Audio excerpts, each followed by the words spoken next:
of this. But even just speaking super softly just then, Yeah, I'm that's already like, that's what is it with your? You're not normally this loud.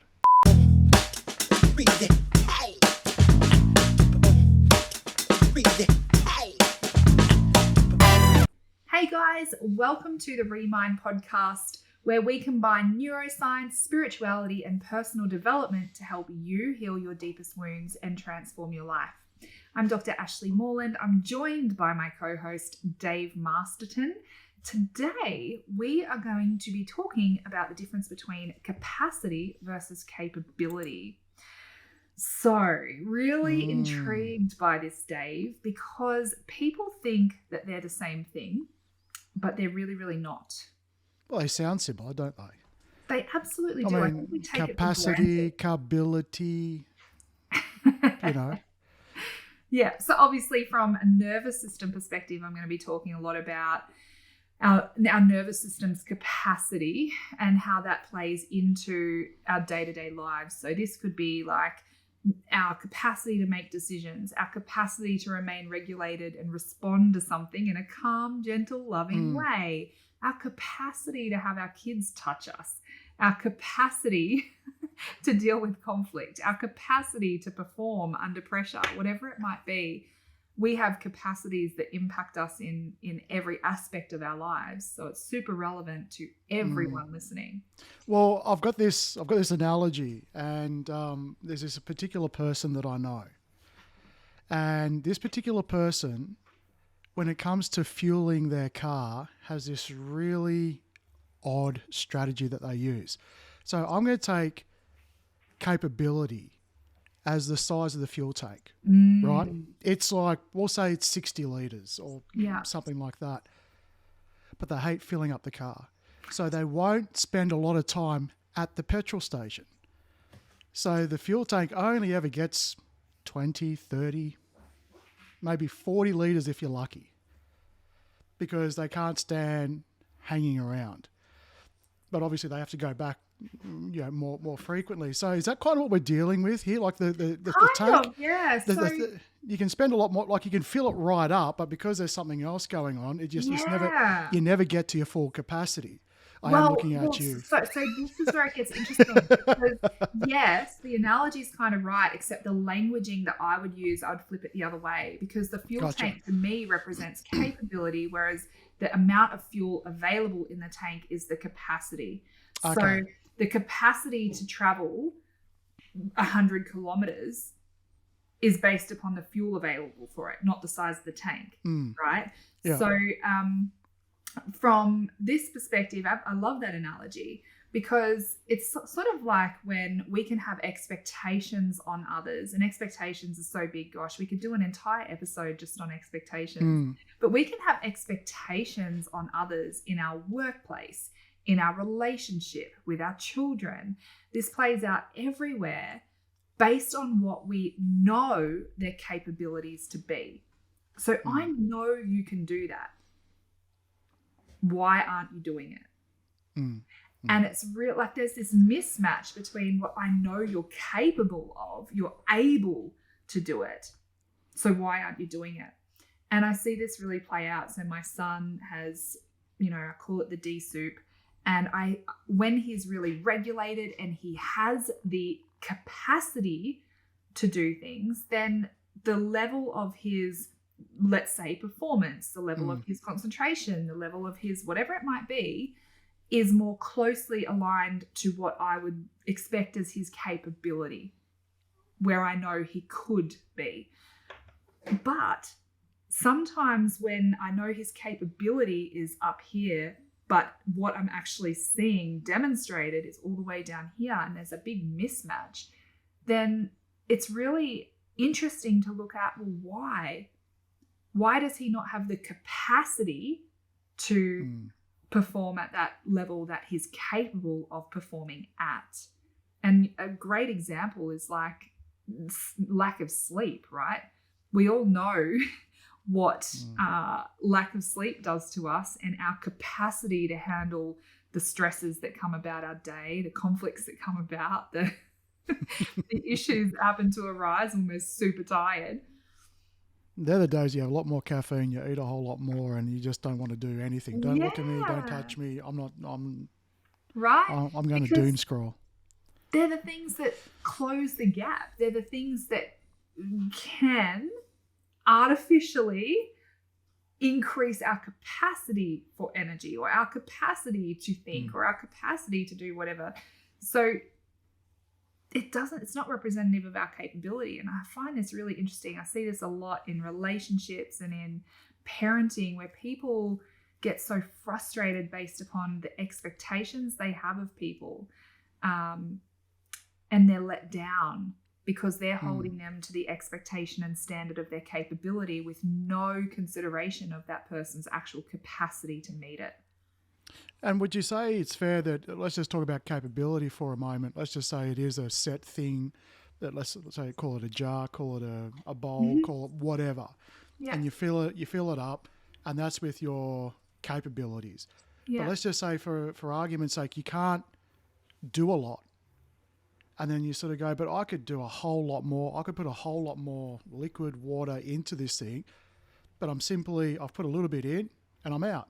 Yeah. Now, would you sort of say, from a nervous system point of view, is that because that space has already been taken up by something else that we're not aware of? Yeah, potentially. But it also just goes into our survival mechanisms, right? So when there's threat in our environment, well, then we have to keep ourselves safe. But I think I've spoken about this in previous episodes. The big things that will reduce our capacities are lack of sleep. So fatigue is a really, really big one. There's so much research on this.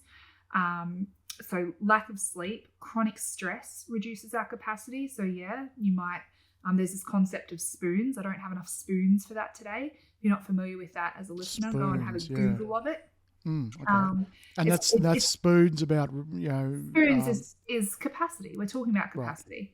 Right. Okay. So if I have a set number of spoons and something costs me that many spoons, well, then I don't have enough spoons left to do the other thing. That's sort of in a nutshell. Okay. So it really is a discussion around capacity. So lack of sleep, chronic stress, unresolved trauma is a really, really big one. So these are factors that reduce our nervous system's capacity to be able to function optimally. And that's going to play out in our immune system. If we don't have capacity, well, then we have a neuroimmune response. It's going to play out in our endocrine system because we have a neuroendocrine response. So our hormones are going to go haywire. It's going to play out in a whole heap of different ways, but that evidence of limited capacity is really profound emotionally, behaviorally. So it almost like it spirals one into another. Yeah. So if you end up staying up late at night because you're trying to soothe yourself, you don't get enough sleep, you got to get up early, you're then rushing and pushing against the fact that you don't have a lot of capacity capacity at the moment. And then you're basically falling back, you go to work, you do this, you're getting stressed, you have a short fuse, and then you get home and you got to soothe yourself by the doom scrolling at night. You stay up late, you get up early in the morning, and then suddenly you get sick on top of that. So your capacity just goes lower and lower and lower and lower and lower. Wow. Absolutely. It makes sense. Think about this like from a nervous system perspective again. I like to talk about this in a sensory way. So sensory overload can be a really common thing. And this is not just for people with ASD or sensory processing disorder. Every single human walking the earth has a nervous system that can sometimes get overloaded. And it's just that for those people who have those diagnoses, that is more prominent. They're a lot more sensitive to that.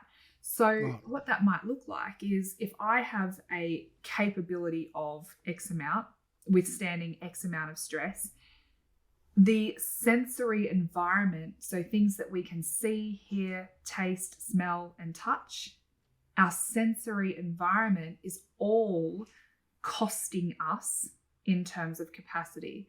And so when I'm working with schools, for example, even families who are trying to support their children's behavior, you look at the environment and it's so overstimulating.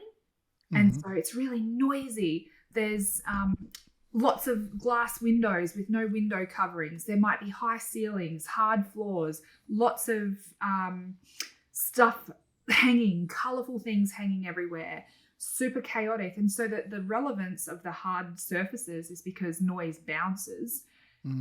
So that's a lot of sensory information for the body. It's taking up space in that capacity. And when our senses are so overloaded and taking so much of that capacity space, our capacity left over to be able to navigate the world and navigate any new incoming stresses is really limited. And so that's when kids will have meltdowns. That's when kids will completely dissociate and shut down. That's when kids will stop listening. That's when, you can see the ongoing effects of that. So whether we're talking about a school, a home, a workplace, it's really important to have an understanding of what are the other contributing factors that influence our capacity to be able to perform, to be able to sit, to be able to be present. Well, it sort of seems like when you're put under pressure to do something, and probably decision making, I'd say would be up there. Yeah. Like if you're tired, you're sick, what's the last thing you want to do? Apart from get up and work or whatever. Yeah. You really don't want to make decisions. Even the simplest of decisions, someone says, what do you need? Oh, I don't know. What do you want for dinner? Oh, I don't know. Can you just... Yeah. And so we're talking about, it could be as sort of simple as that. So it seems like there's a combination of things. So chances are it really depends on in the morning. So I suppose when you talk about spoons, we're talking about like a unit of measure that you expel during the day. Yeah. This just happens to be a spoon, call it whatever it is. So we're trying to look at, because everyone's got a certain amount of spoons. So some might already be taken up by having to deal with traumatic things that have been coming up from the past that get triggered by just on the most simplest of events or tasks. Yeah. Then you've got, if you're in a situation which is creating extra expense, like if you wake up in the morning and there's someone moody in the house and then you have to deal with that, I'm assuming that's when you spend a bit more. Or you wake up and you've forgotten something and then suddenly you got to race into action. You're not just expelling the normal amount of units, you're taking more units because you're having to really rush around. Yeah. And then someone calls you with a brand new, oh, this has just happened, I need you to fix it. It may not be life or death. It might just be and then someone else is calling you because they just want to vent because they've just had an interesting thing that someone just cut them off and they're just so you're expelling it. So it's really about how do we manage that? How do we stay okay through these things? Because anyone, doesn't matter how healed you are, these things are going to take units of capacity away. Yep. And so it's just trying to maximize that in the morning and knowing how to deal with it and try to make changes where you can minimize it, because you can't minimize everything. Otherwise you're sitting on top of a mountain by yourself with your legs crossed in this position, Yeah, exactly.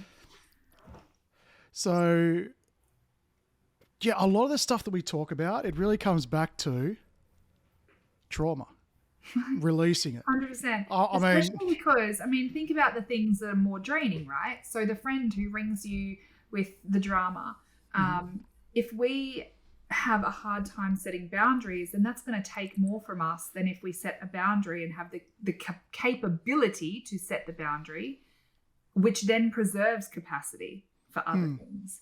And so this is where, again, the conversation, and I'm glad this sort of transition there, because the conversation is around capability.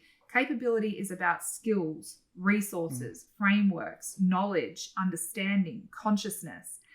And so there's some things that, if my husband came to me and said, Ash, I need you to rebuild the engine of the car.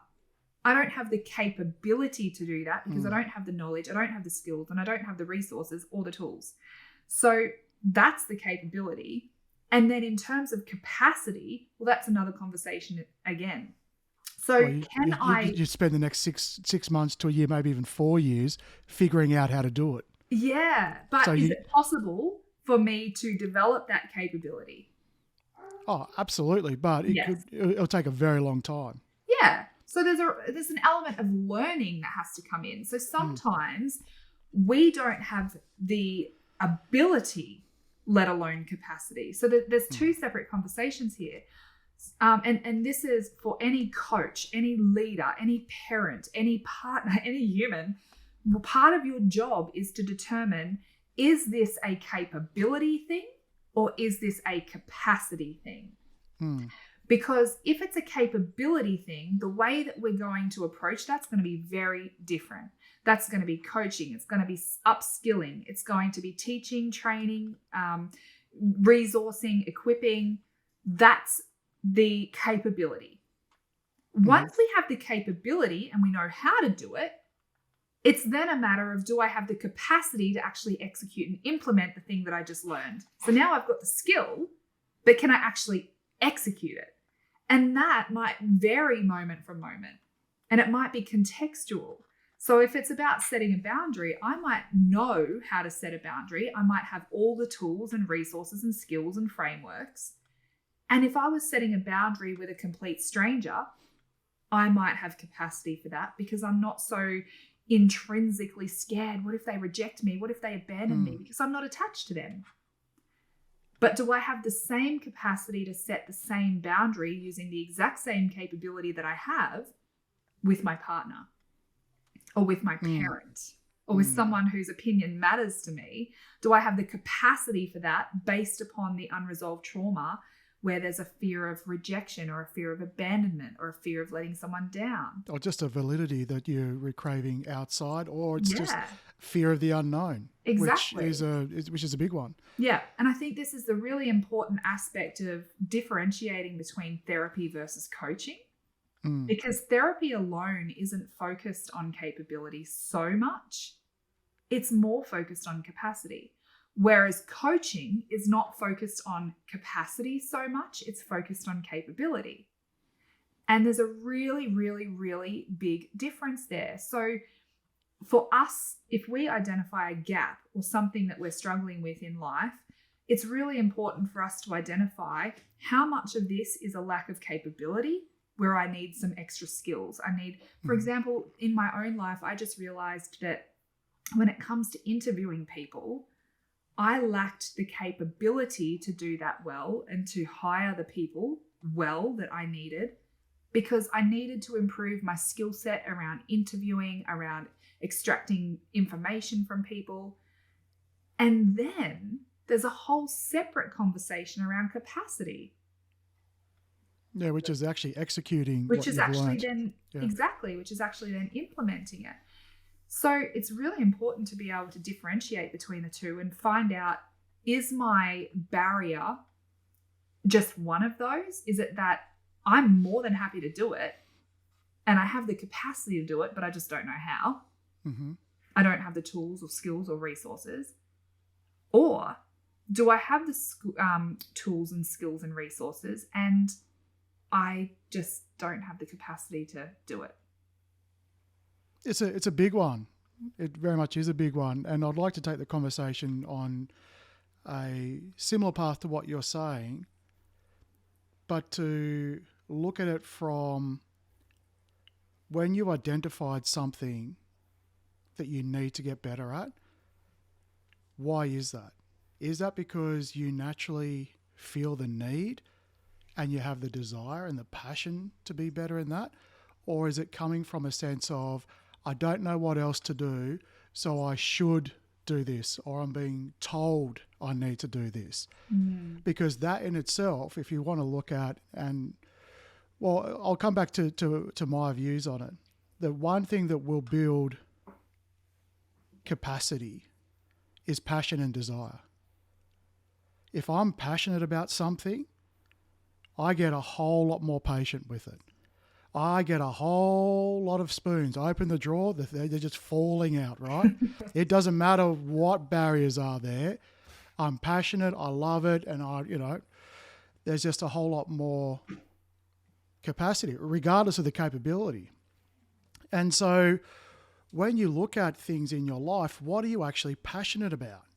What brings you joy? Yes, because if you're focused on things that, well, I'm doing it because my father did and my father's father and blah, blah, blah, blah, and I should be doing this, then you might feel like every step you're walking through like a muddy swamp, and every step is just like, yeah, it's right? draining. And so just walking 100 meters would be like what it's like for someone, like for that same person who's passionate to cover that distance on a bicycle.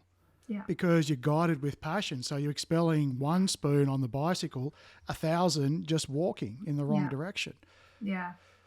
And I guess where that comes into is because you're listening outside of yourself. And if you're listening outside of yourself and doing things that maybe aren't for you, then those things, no matter how much capacity or how much capability you have, it's really, we'll call it the universe's way of saying, maybe this is not for you. Yeah. That little thing you get really excited about. If it's life-taking, like if it's really draining you, if there's a lot of resistance within you, potentially, yeah, but not always. So I don't want people to hear that and go, oh, that drains me, so I'm just not going to do it. It's not for me. It's not necessarily the case. But no, it's not a blanket statement. It's a flag that signals explore this. Absolutely. Yeah. Because there are things that are like any growth, any learning is difficult. Yeah. So if you went to anything that's difficult and went, oh no, that's not for me, well you'll end up in a perpetual cycle. Absolutely. But it's more about when you've exhausted capacity, and then you start doubting yourself, is where I'm talking about. It's like trying to measure the ability of an elephant to climb a tree. Yeah. It's like you could try all you like, you can learn all the techniques from the monkey, but you're simply an elephant. Yeah. So being able to take those things and take what you've sort of said earlier, is it you just sort of lack knowledge and you want to push it further? Or is it that when you look around, you've got all the knowledge, but you simply can't execute it because there's just something holding you back? Yeah. And it's not knowledge. Okay, there's like a big parachute behind me and a headwind. What the hell's going on? That's exactly. So I know what to do, but I still can't do it. And that's something that a lot of people, by the time they reach me, that's an experience they're having in their lives. And I also think it's important to note that there's different types of capacity, right? Like I would say the most prominent in my life is mental capacity. I will frequently assess a situation and go, I don't have the mental capacity to deal with that. So right now it might be, I know that I've got this whole list of admin that needs my attention, bills to pay, and this person to call and that to do. And it might take me 10 minutes. That might be all it takes. So I have the time capacity. I have the physical capacity. I have the emotional capacity. I don't have the mental capacity. And other people, like my husband works in a very physical job. So he might have the emotional and time capacity, but he doesn't have the physical capacity because he comes home physically exhausted. I might have the emotional capacity, the physical capacity, and the mental capacity, but be at time capacity and not be able to fit it in. And so it's sort of important, like if you're doing this in a workplace, for instance, really, really important to be able to ask questions and get curious about people not meeting KPIs, not meeting deadlines, not performing the way that you want them to perform, and start to understand what is the barrier and what is the type of capacity or capability that's contributing to this. So mental capacity is a really, really big one for me. And there's things like, if my husband and I go out for dinner, something that I don't think he grasps, this is probably common for so many couples, something that I don't think he grasps is that I know that there's it shouldn't be a hard question, what do you want for dinner? But one way that I feel so held and so loved and so supported is just for him to make a decision. because I don't have the mental capacity to sit there and go, oh, we could do this, we should do that, let's do this, let's do that. I feel He'll throw so hell. Yeah. It is like a king in their masculine who says, I'm taking you here. I've decided we're doing this, and I'm taking you here. And I sit there and go, oh my gosh, I feel so loved right now. You've just like picked me up, scooped me up, and said, here, let me take care of you. You don't need to make any decisions. Wow. Yeah. And so, but then there are other people who might have a different capacity mentally. My work is quite mental. And so other people might not have such mental load, and they might sit there and go, no, that's so condescending. I don't want someone making a decision about what I'm going to eat. That's, whatever. But for me and my capacities at times, that is just like, a gift from heaven. And that's all that matters. And the other person that would hate that because they love their independence, that's great as well. Yeah. They might feel in a different way where you'd look at it and go, really? Yeah. But how powerful, one of the things like empathy is, if you've ever seen the 6 and 9 thing where you put a 6 and then someone's standing at either end of it, and for one person, they're seeing a 6, and for the other person, they're seeing a 9. The whole point of empathy is not to stand there and go, no, it's a 6, and the other person go, no, it's a 9. Clearly, it's a 9. Well, they're both right, aren't they? They're both right from their perspective.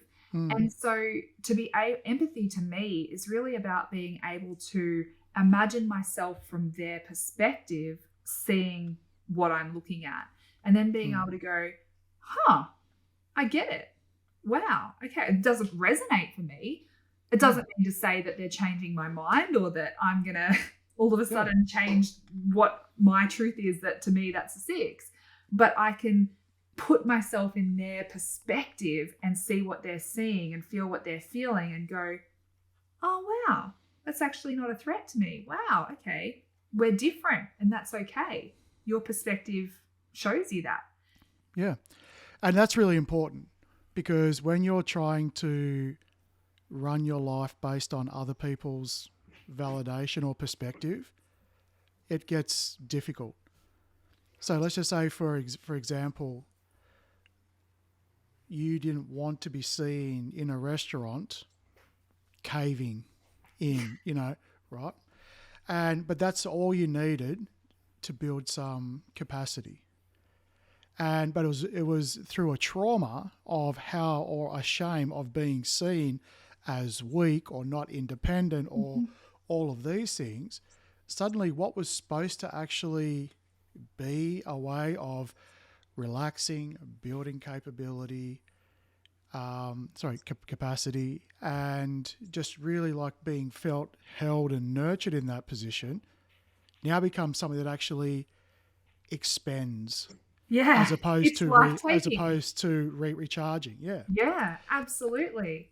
100%. So I think it's probably worthwhile shifting the conversation if these are the things that are life-taking and that take our capacity, making the assumption that we do have the capability and we do have the skill set. Because, if we don't, well, then we can learn. We can go and get the skills. We can go and buy the tools.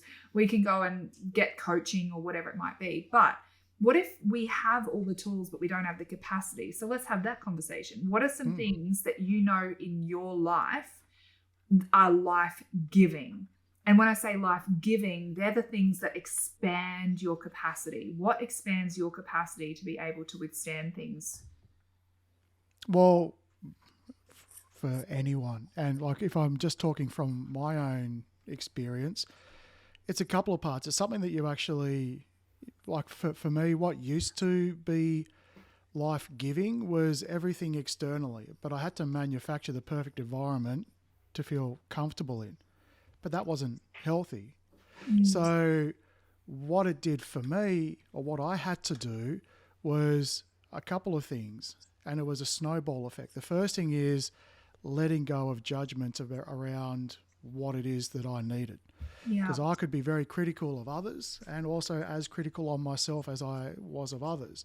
Yeah. So learning, where did that criticism come from? Where did that judgment come from?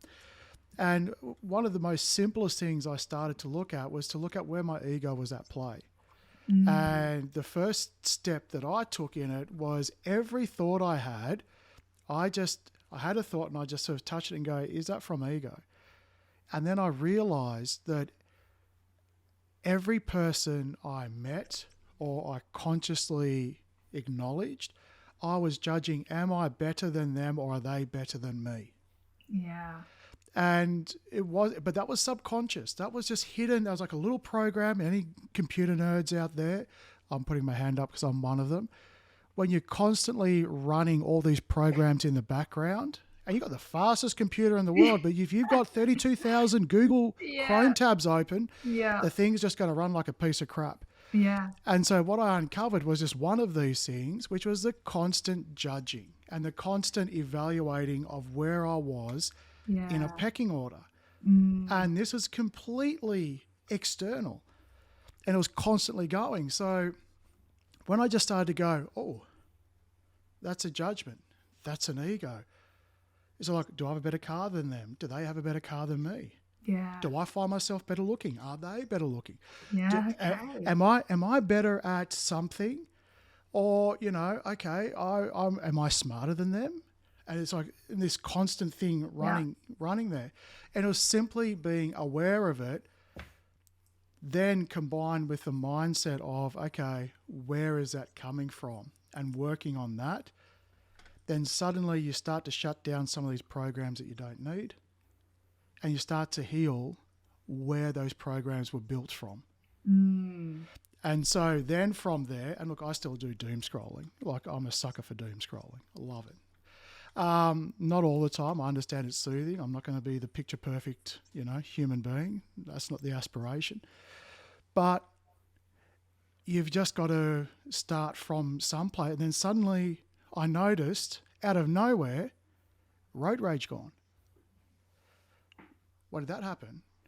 Because I wasn't a incredible road rager, but boy, I'd get pissed off if someone didn't acknowledge I let them in. If someone cut me off, it would take a hot minute for me to cool down. Yeah. If someone was trying to race me, and I don't have the fastest car, but I'd let them know I'm going to make it a real pain for them. Like it was all about, you're not going to get on top of me. You're not going to get into my head. You're not going, but the whole time they are getting on top of me.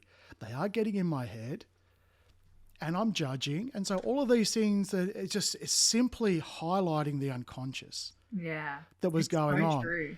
And now it takes a lot to get me to a point where I'm like, I'm feeling overwhelmed. Yeah. And when I was unconscious, I could never mutter those words because that's for a weak person. Yeah. And to a point, you probably needed to, you probably missed a lot of the cues that you even were. I wasn't looking for them. No. And so this is one of the things, if you're watching this, head to our YouTube channel because I put up a video with just a 5-minute body awareness exercise. And the potency of this is that it gives you such an awareness. It actually invites your body to whisper to you every single day.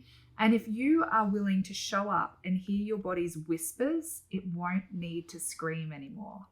Ooh. And that is just absolutely profound. A lot of because it will scream. It will scream. It's going to get your attention, whether you like it or not. It's going to scream because it needs to.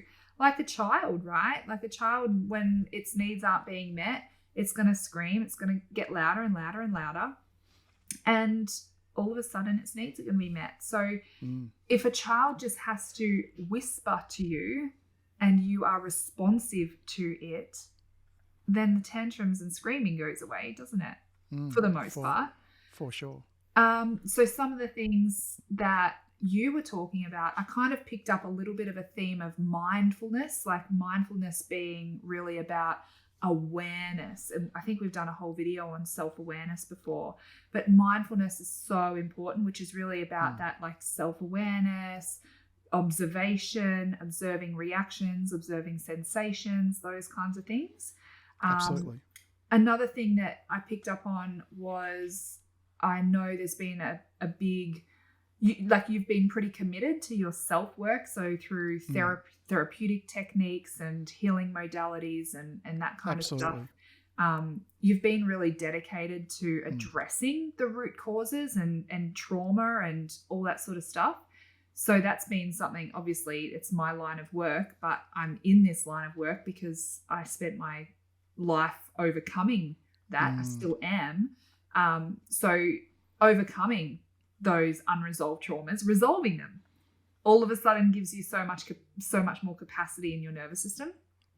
Other things, like the obvious stuff that I think comes up in conversation a lot, is things like get enough sleep, get quality sleep, exercise, and exercise can also help with sleep, right? Yes, you and I were chatting before this episode that you've been walking at least 6Ks a day and breaking into a run.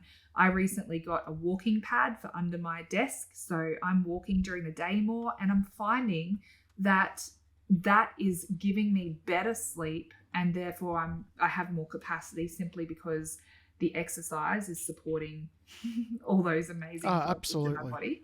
It's moving the energy around. It's and then paired hand in hand with exercise is nutrition, right? So if we're how many of us know that when we eat a really like heavy carb laden full blown meal, or we overeat, we have less capacity compared to the sugar spike. Yeah, absolutely. So we've covered quite a bit in there, like all the obvious ones. Yeah, well, there's just a couple of others. When I looked at I think the being aware of, the mindfulness was a massive bit, but I also combined that with trying meditation, which is very difficult for me to try and find that still place. And it was almost impossible to start off with. So I got introduced to transcendental meditation, which is you got to anchor your thought onto a sound and try and get rid of anything else. Doing that really helped, and journaling. Believe it or not, it was a massive thing for me. And again, I had to let go of my judgment of being a little schoolgirl and keeping a diary and journaling out my feelings. Yeah, so big. Really important for mental load and mental capacity, because something has to hold that. So the energy of those thoughts, the content of those thoughts and feelings has to be held. So it's either going to be held by the vessel of your body and mind, or it's going to be held by the paper that you've emptied it out onto. And so what you find is that when you do journal, when you do write down what you're thinking, feeling, and just free write without analysis, you feel so much lighter because it's being held by the paper that those words are now on, instead of being in your mind and your body. Yeah. And I would start every journaling session with 3 things I was grateful for every day. Yeah. And that one, again, felt a bit difficult because I then started finding I was writing stuff that I'd be very judgmental about. Like I'd be driving along and I'd be there going, it's a beautiful day. I'm going to write that down. I'm grateful for the beautiful day. I'd drive up to the house. I'm grateful for the house. They're going, this all sounds very emotional and wishy-washy. But having to let go of that judgment as part of that whole process, you then start to see a bit more beauty, and then the gratitude sort of builds, and you can find gratitude in just such the smallest things, which, believe it or not, for me, and I'm sure I'm not alone in this, it builds capacity. 100% it does, because it offshoots the negative emotions and fixations that we're having. And so a few of the things you just mentioned there, I would put them underneath an entire umbrella just called stress management tools and techniques. So that's your mindfulness, your meditation, your deep breathing, your journaling, all these amazing, beautiful stress management tools absolutely increase capacity. Yeah. I would also say... Actually, I probably need to sort of say, because I need to be a whole lot more relatable, because I'm really painting the Instagram picture of my healing process. For those of you thinking that out there, there was thousands of tubs of ice cream and hundreds of hours of YouTube soothing at the same time. So, Yeah. Oh, I love that. Thanks for keeping it real.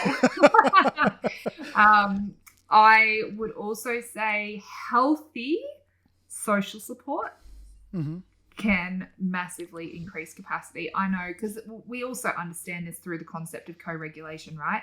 If we are in the presence of someone who is safe for us and their nervous system is signaling safety, and through relational hormones and neurological processes, we co-regulate, so they support us to come back down into safety and regulation. Well, that safety increases our capacity. So even just having social support is really, really big. And I two other ones pop into my head. They're a little bit left field, but one I actually really started playing with, probably 7 or 8 years ago now. I would call it sensory regulation. So sensory regulation, things like weighted blankets, yoga. So we're getting actual tension through the muscles, but it's controlled tension. It's I prefer Pilates. I've been doing a lot more Pilates lately. Aromatherapy is a really, really big one.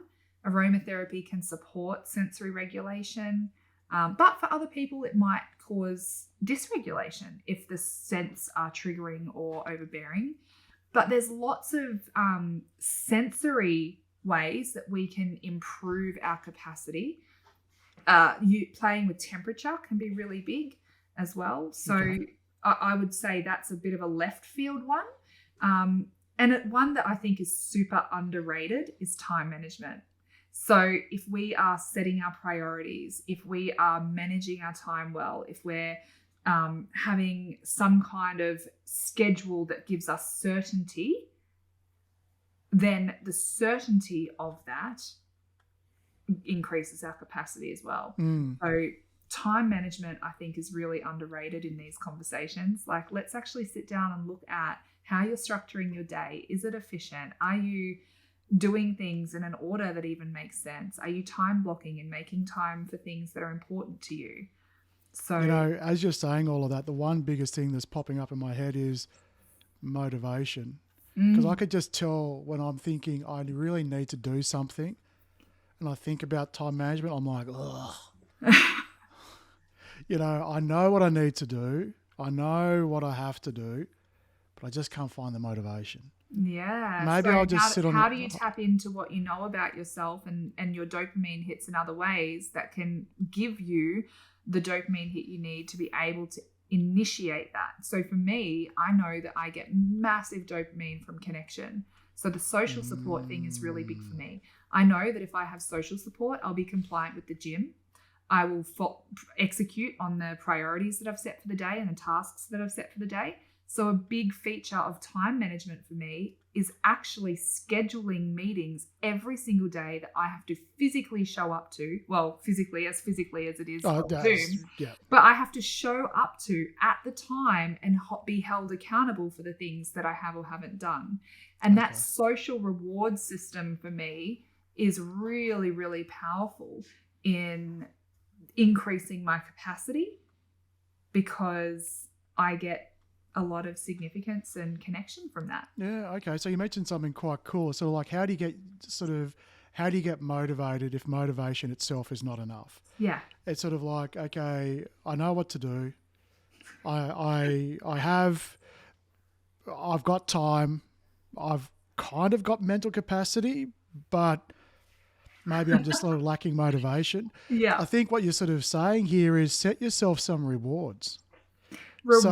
Yeah. I actually saw something on YouTube yesterday about someone who was some sort of life coach. But what she did is she actually had in her crisper drawer like 4 different bottles of champagne. I found this fascinating. And on each of those bottles, there was a piece of tape and a goal that she'd written on it. Yeah. And I thought, oh, that's interesting. It doesn't really work for me, but it's that kind of theory of, okay, is there something you can do to kind of manufacture some of that motivation if you can't do it? So like for yourself, it's that accountability. It's the FaceTime. Social connection, big time. Social connection. It's like my biggest reward. Yeah. And for me, especially when it comes to running, I hate walking in circles. I can deal with running on a treadmill as long as I can watch something, but I find it difficult. But you really want to get me to walk, you give me a destination, and I'm all over it. Wow, isn't that interesting? See, I could walk all day if I was walking and talking to a friend. Gotcha. I would have so much capacity for physical exercise if there was that, like I said, that social connection, social reward for me. Mm-hmm. But destination, it's kind of like, oh, still that far to go. Oh, still. Yeah. If I was alone. You put someone next to me, I'll be like, well, it's competition time. Ah!